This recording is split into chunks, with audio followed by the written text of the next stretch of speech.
Document everything. Keep moving forward.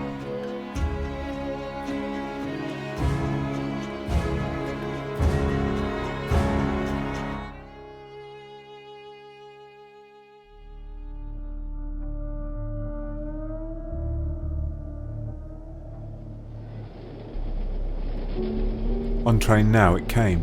I'd almost given up hope. It came when the woman was bleeding from both nostrils. When the dust cloud had dissipated, it went quicker than it came. I woke up and I saw the cloud rising like a curtain in a play. Like the play Brecker took me to in Holstonwall. The one with the 8-armed demon worshipper. The one that gave Lucy nightmares. Foolish Lucy. Brecker and I tried to calm her and tried to revive her after the fall. The smelling salts did not work. After the play, I remember Brecker taking me to a whorehouse. I had no money, he paid for me. Lucy was sleeping. I felt shame. I felt nauseous remembering that, but I couldn't help it. The curtain of dust was like the curtain at the play, my sin revealed. The woman with the baby laughed at me. She knew. I'm sure she knew what I had done. She laughed loudly and her baby pointed. It was connected to her somehow. That hideous baby, bald and awful, like a tumour. Like the tumours on Lucy's back that turned my stomach. She had a desperate laugh. Didn't match her eyes. They seemed a lot happier than her laugh. Her laugh said, "Save me."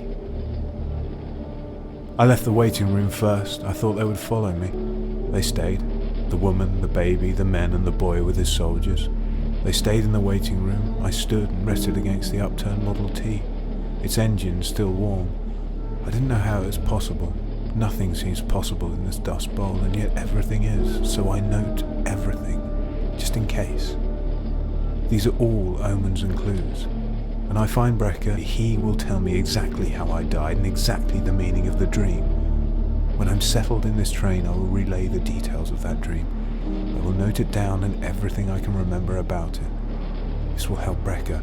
I am sure of it. I have to get to him. Before I boarded the carriage, I counted all the wheels, 278 each side. I have to treat everything as a clue, everything as noteworthy. I tried to attribute 278 to a number in my memory. The tally of days of Lucy's illness? The number of times she said she loved me? Not possible. Even so, I noted 278. It will be revealed. The train is steam-powered and the engine itself is long, 400 paces long. I haven't seen one as large before. I'm guessing to be 20 of my height also. It stopped on a dime and made no sound when it pulled into the station. It just was. The woman's nose stopped bleeding, the dust parted, and there it was. It was facing the cracked window. If it had gone further, it would have crashed straight through the waiting room. I hadn't noticed the tracks before. They are odd, like bone. Spines along the dusty ground. They disappear before the horizon does. Perhaps they're not tracks, but skis? I will check. They're tracks. I can see the train is moving on them, but they are in the ground. The sleepers are wooden, but the rails are bone. The landscape is flat. The dust clouds make it hard to gauge the horizon. There's no one in the carriage, just me and the bench opposite. The corridor outside is a paisley carpet. Green swirls like smoke. The wood panelling is chipped and cracked. I smell oil. There is a large eye carved in the panel opposite me. It doesn't have a pupil.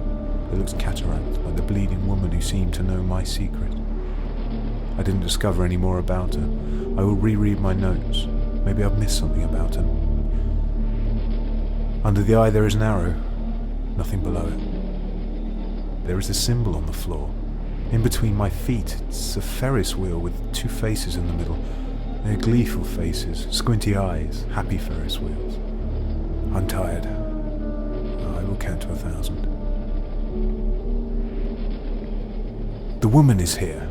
I woke up just as she passed my carriage. I waited a good few minutes after she passed before I wrote this down. She was wearing a green dress. Before it was violet. I haven't checked to note if I'd mentioned it.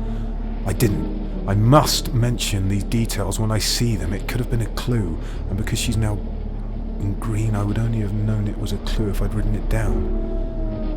I've been lucky as I remembered her violet dress, but I cannot count on my memory so much. It is fading. The dust is in my memory too.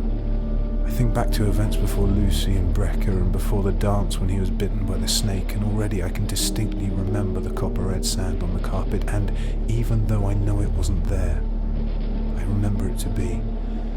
This land is a doublethink. Must write down what I see. Green dress, no baby. She walked past and no baby with her. Where had that ugly tumour gone? Thrown out of the window, left in the station? Though I would have done it, I couldn't assume foul play on her part. Such judgment might cloud my investigation. I must remain impartial. For meeting Brecker, finding Lucy and unravelling the dream, I need a clear head. She looked in the carriage and smiled very sweetly. Then she moved on. Her ears were bleeding.